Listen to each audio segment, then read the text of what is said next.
The Crane M is one of the most versatile gimbal stabilizers. It supports cameras between 125 grams and 650 grams. Some of the cameras that it supports includes GoPros, cell phones like the iPhone 6 that I have here, and other point-and-shoot cameras. As long as the camera is between 125 grams and 650 grams, then the Crane M supports it.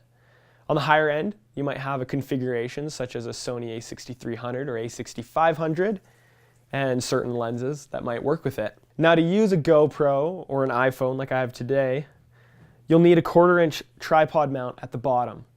So with this, I have an adapter to use with the iPhone. But let's mount this point-and-shoot camera I have and set it up with the Crane M. Now, before we do that, let's take the batteries and place them properly inside the handle of the Crane M and screw it in here. Make sure you screw it in nice and tight so that the battery has a good connection. Then take the gimbal and unscrew this 1/4-inch screw to mount the camera. We can place the camera here, find where the 1/4-inch screw mount is, and screw it into the bottom. Now, before you power on the gimbal, you want to make sure it's balanced so that you don't put extra strain on the Crane M. If it's not balanced, these motors could burn out possibly faster than normal. So make sure it's balanced, and then you won't have any jitters or any noise coming from the gimbal. You can see here that it's flopping to one side, so that means I need to move more weight to the other direction. To do that, I can release this screw here and slide the weight of the gimbal in the opposite direction.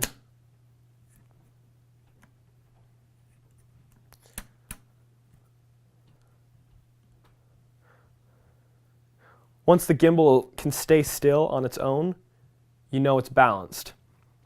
You can check the other motor axes to make sure they're also balanced. If the gimbal isn't tilting and moving on its own, then you know it's balanced and you're ready to turn it on. To power on the gimbal, we need to hold this power button here until this light starts to flash. You'll then feel the gimbal power on its own. Now, there's a few different modes that we can use while using the Crane M. The first mode is the pan following mode.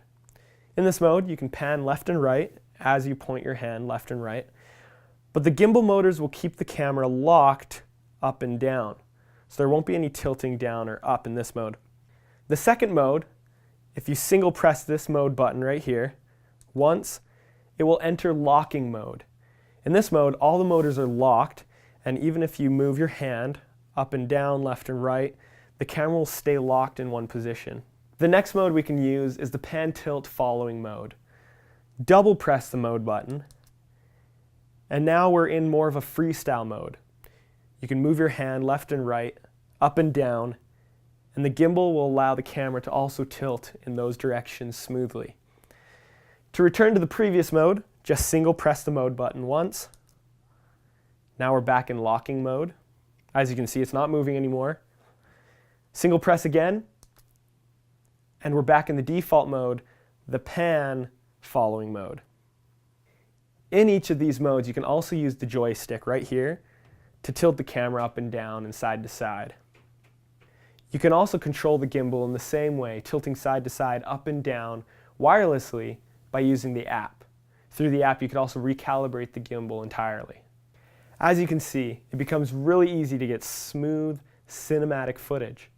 If you need to get lower angle shots, you could even flip the handle out the side to use the gimbal upside down, and this way your camera can get lower to the ground, or just use it in different styles. At the base of the Crane M, there's also a 1/4-inch tripod mount for mounting various accessories or mounting the gimbal right to a tripod. And that is everything you need to know to get started using the Crane M with either your GoPro or action cameras, a cell phone, or your point-and-shoot cameras.